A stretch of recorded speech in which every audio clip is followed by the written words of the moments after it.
Well, hello there. Long time no see, and I'm in a different spot. So I thought I would try something new to try to encourage more to my channel. And you know how people say whip and chat and all this kind of stuff? I'm gonna call it. I'm gonna call it Talking with Tanya. So when you see that title, you know it may be long and go into stories, squirrel thoughts, whatever comes out my mouth. Right? Right. So if you have any questions, comments, concerns down below, I'd really appreciate your comments. I've noticed I've had a lot of likes and views, but comments seem to be rare. Right now I am working on a baby soft yarn scarf. It's pretty long right now. It goes around my neck. I want a little bit longer. I think I'll do it for the elderly. Not sure. May try it out at work.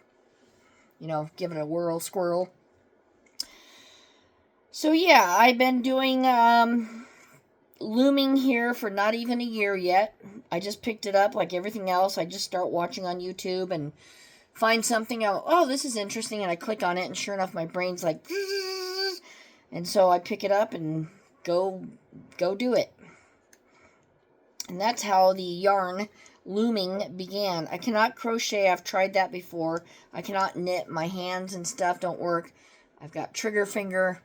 We're not going to even do the wrist. It's bad enough because at work I just type a lot. So we're not going to do all that. So I just decided to go ahead and do this. I started working, I've got all the sizes of round ones. Somebody gave me different sizes of these. I kept this for a scarf, got rid of all these because it's very awkward for me to hold and, weird kind of thing. I do want to get some socks going. There is a, I don't think I have it. You'll see it. It's tan on the bottom. It has the wood or the metal. I call them spikes, but poles pieces.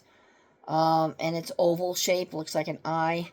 I'm trying to do some socks on there, and I keep failing because the more rows you do, the tighter it gets. I don't like doing. I thought the cat was back there. Squirrel thought. I don't like doing the toe up because then you have to go back and forth, and then when you're done, you have to do this cinching weird. No.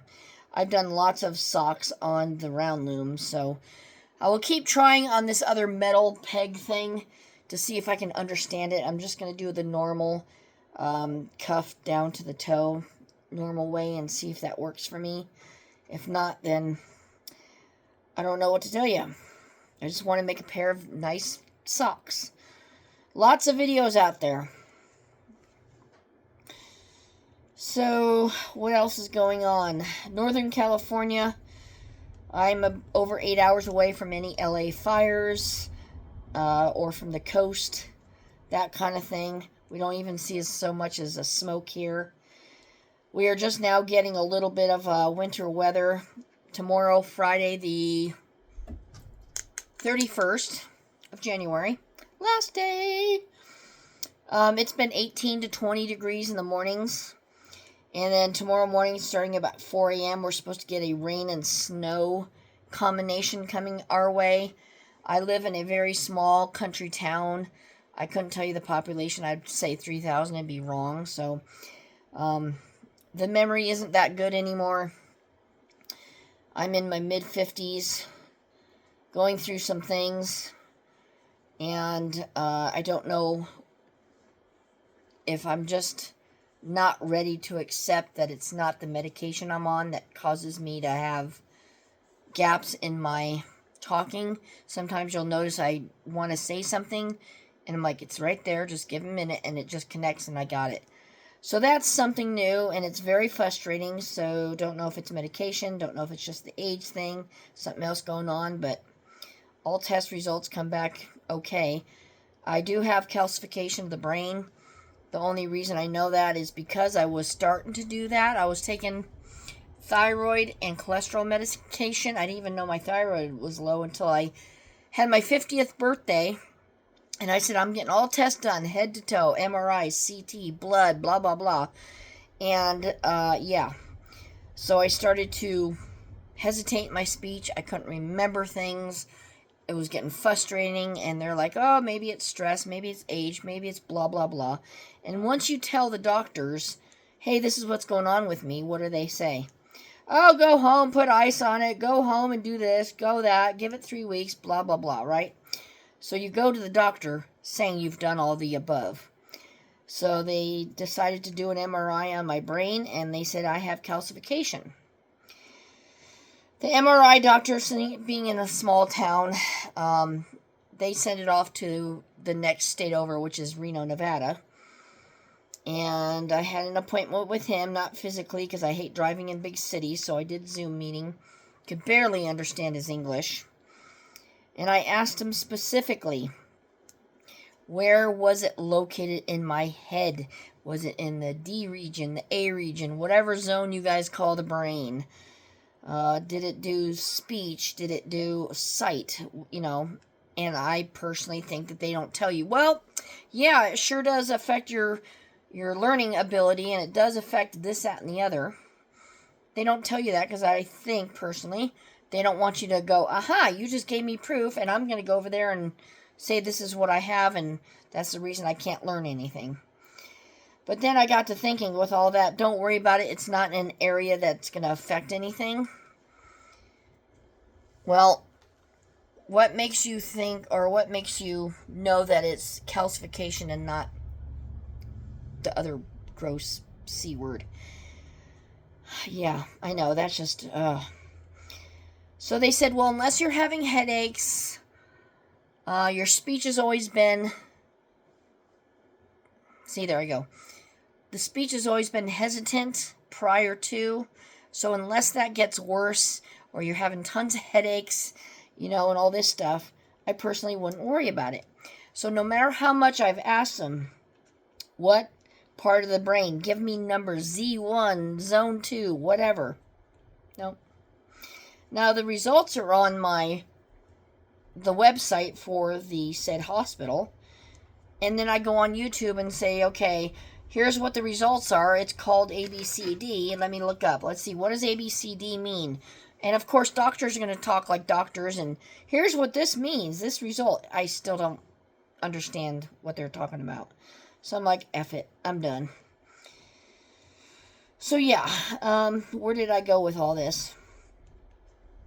Hospital, small town.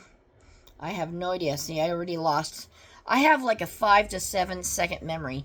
I had to do a cross training on a desk that I totally hate because it's frustrating when, if you were to be somebody that works at a grocery store and all of a sudden the next day you walked in and you had to be a lawyer and you had to understand all those terminologies and what they meant and all this and the laws and stuff, what would you think? You're like, whoa, wait a minute. Just hold on a minute. I don't understand the terminologies, and so I'm the kind of person, there's probably a lot out there, comment in the section, if you have to do things over and over and over to get it. And if you're the kind of person when you go home and you're like, okay, what did we do today? We did that because of, oh, now I get it. That's me. Notes, no notes, whatever. But sometimes you don't have the time of day to sit and study what you have to understand why you did that. You just have to do it over and over and over. So I'm going to have a week's worth. No big deal. I'm there. But it just causes a lot of stress. I've had 2 nosebleeds. I've got a heart condition. They're not going to care. They're not going to know about that. Just let me do whatever I'm going to do. Whatever happens, happens. So, but what I'm saying is, it's the day that you make of it. Because if you want to get stressed out about any little thing, you're putting it on yourself. If you want to walk into work and go, all right, let's do this. Oh, yeah, it's a good day. Can't wait to get home because my yarn haul is there, or my yarn from Joann's is there, and I can't wait. Okay, so how do you do this and how do you do that? Nope, not me. I just stress out because when you try to explain something to me, and I've had it since a young age, I don't know what it's called, but maybe somebody will comment down below, is people explain to you, you're all open for the idea. Like, let's take a car engine. Here's the engine. Here's the throttle. The throttle is connected to A, and B makes, all these terminologies, right? And you're like, and your brain just blocks. You don't hear anything else. You don't care. You're done. Over with. They try to explain it to you. You've blocked them out. You got pissy at them, even though it's nothing to their fault. You've had enough. That's me. And I block things out, and I've had that since childhood. I remember sitting on the dining room table, and my father raised my brother and I had to do the homework. And guess what thing just pissed me off until this day? I bet you I still couldn't figure out the puzzle. When they say, like, Jane had 15 apples, and so-and-so had these apples, and then they did this, that, and the other. You know those word puzzles? I don't think I can still figure it out to this day. It is so annoying. Just give me numbers. I don't care what Jane did and where they put them and if they're elephants or apples. I can care less. That I can still visualize sitting up there and my father getting upset and me getting pissed off. And he's like, it's right there. It's right in front of you. Yeah, I see that, but I'm not getting it. Okay, I was born with a disability, but everybody thinks you're going to be Albert Einstein's wife or something. Speaking of wife, look at that light. Alright, squirrel. So yeah, it was frustrating. I had that issue. I was born with a lot of things because mother had alcohol. And in the 70s, according to Dad, they didn't know what it would cause harm. Well, look what it does to an adult. Imagine what it can do to a fetus that has no control whatsoever, and you're forcing it to drink all this. So yeah, anyway, here we are, zooming back several many years later, and all these things come up, and you realize, okay, this is caused by this, but I don't let it get to me. I don't let it stop me. I don't make it an excuse. Say, I can't figure out this desk because I have this condition. Nope, we're going to do it. Because the desk I am currently working on, my main desk, is awesome. I can do that in the back of my hand. I also get distracted very easily. And that's the other thing. If somebody comes by and wants to talk about whatever, non-work related, or I have some displays on my thing, and they start talking, I try to not get myself caught up in the conversation. Other people in the room will get caught up in conversations. They have all this time to talk. I'm trying to concentrate, and I plug in one ear, with music and stuff, but you got to adjust to your environment, as it were. If you were born in the jungle and they dropped you off in the city and you're like, traffic around, people around, honking horns, jackhammers going off, all this stuff, what would you think? You're like, That's how I feel. But I'm going to stick with it, going to do what they do, and, the end result is the end result. Everybody's got to learn something somehow for some reason. So yeah, it may not be pleasant to begin with. It just takes time. Some desks, some things will take longer than others will absorb them. What else can we talk about? YouTube channel. I had a YouTube channel for 6 years, about 2 years ago.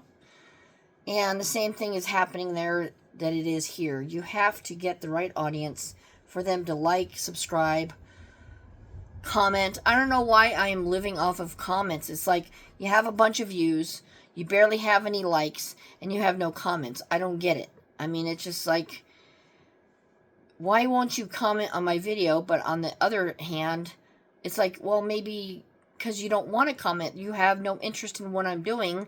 You like to listen to my stories, but you don't loom like I do. You don't have any fibers or yarn or anything to talk about. So what are you going to say? Hey, nice video. So yeah, it gets frustrating if all points aren't met, and I'm trying to figure out what to do in order to do that. I just got done watching Juan the Yarn Addict, and I subscribed to his Facebook group as well as his YouTube. I've been stalking him for a while, and I love his stories. There's nothing more entertaining than listen to someone talk either yarn or personal life while they're doing yarn and me doing the same thing. So that's what I'm hoping to do on this channel with some stories. But because my memory is bad, I'm not sure which ones I've already told without going through my videos and finding out which stories I told you, which stories I haven't. And I have a tendency to repeat myself, so I'll figure that out, I guess. The other thing I like doing besides all this yarn work and stuff is, pen paling. That's right there. I have notes, honest. Pen paling. I've been doing that for years now, over 20 years. When I lived at my old house, I started pen paling in my 30s. And things went south there because people would like to take your name and address and send it to inmates and stuff, which I'm not even interested in. So that went south. I broke all that down, and I stopped for many years until here about a year ago. I went onto Facebook, and I like to do the ladies only, and it's a private group. I have to be specific of things, that I am looking for as far as pen pals. Age doesn't matter. I don't want to talk to any men. My religious beliefs or lack thereof have a tendency to cause a problem as well, but it's better that I just put it out there, and if you still want to write to me with everything I'm telling you, then so be it. But if not, keep moving, It's the same with YouTube videos. If someone says, sorry, it pisses me off. Well, I'm going to fast forward. If they keep doing it, I won't even watch them anymore. Or, certain things, even YouTube suggests when making a video to avoid things like repetitive words and sorry, and, things like that. I was reading, what makes a good video. I'm like, yeah, okay. So, I get mad when people say certain words constantly. It's annoying. And I got to thinking, maybe I get annoyed by that because I am doing it. I know a lot of my videos, I start off, hey guys, how you doing? If you say guys 500 times in your video, I don't like it. I have a habit of doing it, so I shouldn't complain if I'm one that says guys a lot, which I don't know if I am. Sometimes we're lost for words and we'll say, and, there's all sorts of quirks out there. And then there's other people who could be public speakers and just and get your attention.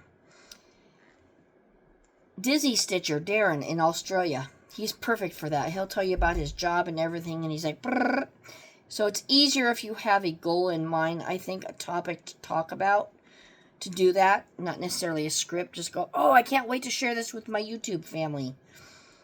So, pen pals, I've been accused of one-sided conversations. I don't ask questions. And it's all about me, which I reread my letters, and I'm like, well, that is who I am. It's not that I need that attention, but it's like, what am I going to ask you? I don't care about your medical, situations. I don't have any kids of my own. I chose the lifestyle to be single with no kids, so I'm not going to care about what your kids are doing. So it's like, okay, what is there left to talk about? Jobs, weather, interests, hobbies, all this kind of stuff. But I had a pen pal for New Year's. I responded to a lot of pen pals. Don't know them from this, that, and the other. And one particular pen pal, I put glitter in their envelope for Happy New Year's. I taped it a lot because they tend to come off when they go through the machines of the post office. Well, those are the two things they didn't like. And then it was also the one-sided conversations. I wasn't asking questions, getting involved in conversation. I mean, I've been living alone for a very long time, and I understand it's supposed to be a two-way conversation of, how you doing today? What is so-and-so doing? What, how old is your cat? How old is your dog? How did you obtain it? And a lot of these, when I'm done writing, I just throw away the letter. I don't keep it. I just go off the topic of what they give me. And when I go around and answer their questions, I don't think to ask questions of my own, because I have a short memory, and I'm not going to keep all their letters in a box going, okay, did they have kids or not? Did they have animals or not? So, I guess that's part of the frustration, and I'm slowly just getting rid of pen pals here, and I don't know if the pen pal in particular, say that 3 times fast, is listening to this, because they wrote me I don't want to end our relationship. It was just suggestions, but I don't know. If I'm not interested in asking something, then how am I supposed to ask something if I don't want the answer to it? Like I said, I don't want medical. I don't want your boo-boos and owies and your complaints and all this stuff. I have enough stress at work. So what's there left to talk about all the time? So I'm just slowly getting rid of some of my pen pals. We don't fit each other. I don't know what else to do. So that's that topic.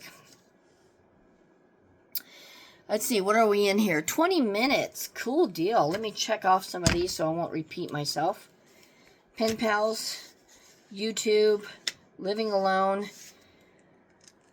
A lot of my growing up after high school, I wanted to try to tell myself, what did I want to do? Did I want a job? I already had a job working with my father. So that was set. I had enough money to buy my own vehicle. And I wanted to be settled down as far as my house goes and all that before I thought about a family, which I never thought about a family. Never desired to have kids. And I bring it back. That's Mufasa meowing. He wants out. But he's not going out. I've never had desire to have kids. I personally think it has to do with, my upbringing. The whole, I don't know, my own theory is because Mom drank even up to the days we were born, that just something didn't click right, and I wasn't going to go out and do what everybody else had to do. If my body wasn't saying, I want kids, I want a husband, I want this, I want that, then no big deal. I'm not yearning for it, never have. Not once did I say, oh my gosh, I want a kid. Nope. So I'm perfectly happy. There's more people like myself, and I'd like to hear from you if you're one of those. Some of my pen pals are. And I don't mind as long as I have my hobbies. I have 3 cats, several tarantulas, a centipede. I've always been a bug gal. Here goes Moofy. He's going to probably... That's Mufasa. There he goes. Mufasa's crying. He wants out, but I open the door and he's like, yeah, no. But as soon as it's dark out, he'll take off for a few minutes and then he'll come back because he's short-furred. So... But anyway, yeah, I've enjoyed it. The only tough part about living alone is I'm pretty handy. I go on YouTube, like my washer and dryer broke down. I just type in the name, what's going on with it. I fixed my dryer, took it apart, put it back together. That's fine. The washing machine that's another story. She's older than dirt and, yeah, on her last leg, but we have laundry mats. But I like doing things myself. But the toughest part is when I get home and I'm stressed at work, there's nobody but you to talk to about it if I choose to hit that play button. Sometimes I do, sometimes I don't, but I am trying to get a current medication that helps me stop worrying about work when I'm at home. I have to be able to concentrate at work, don't worry about what everybody else is doing in the office. Just mind my own business, staying in my own lane, as they say, and it's very tough to do, especially when things go on. You're making mistakes, you don't understand why you made mistakes, you're getting talked to all the time, and then you feel like a grain of salt, and you just feel really stupid. So it adds to the fact that Dad used to say, use the KISS method, keep it simple, stupid. Well, now I'm calling myself stupid. And that's just where it goes. I'm like, come on, stupid. If I'm working on the computer, come on, stupid, get your keys right. Turn that in, da-da-da. So, yeah, that's just me. I do it at home, mumble it under my breath at work. Did it today when I was doing the desk, calling myself stupid. I mean, that's just me. Moofy, no. Go in your room. Go on. He does this every night. He's the cat that I adopted from my old workplace, and he was found at 3 weeks old, and lots have happened to him. Why he meows to go out, I don't know if he has a hot date, but I'm going to open up the door for him in a few minutes. See if he wants out. He usually goes out, and it's like, woo, 19, what is it right now? 30 degrees, so yeah. By the morning, it'll be like 20. And then since we're supposed to have snow and ice combination by tomorrow morning, then yeah, that's going to be fun. Which reminds me, I have to put on my frost guard on my car. I'm being lazy about it, and our frost around here has mud mixed in or whatever the heck it is. So I've been putting the frost guard on there, and tonight I've got to do that because it'd be even harder to get the car going, especially if the car's hard to open. I should put it in the garage, huh? It's ready to go in the garage. But, yeah, that's even a better idea. So I think with that, look at all I got done. I will end this video here. Give me suggestions of what you want to hear. I can talk about work, but limited because of where I work. I can talk about a lot of things. So I just need encouragement from you guys. Comments, suggestions. Give me feedback. That's what I'm really yearning for. Because what else is there to look forward to? Coming home from a stressed day of work. But, you know, look at other people's videos. And it doesn't seem to be returned in the favor. So with that being said, I hope you guys understand where I'm coming from. I hope we can talk some more doing this Talking with Tanya if you like that topic. And let me know, and we will talk to you next time. Time to get my frost guard on my car. Bye-bye.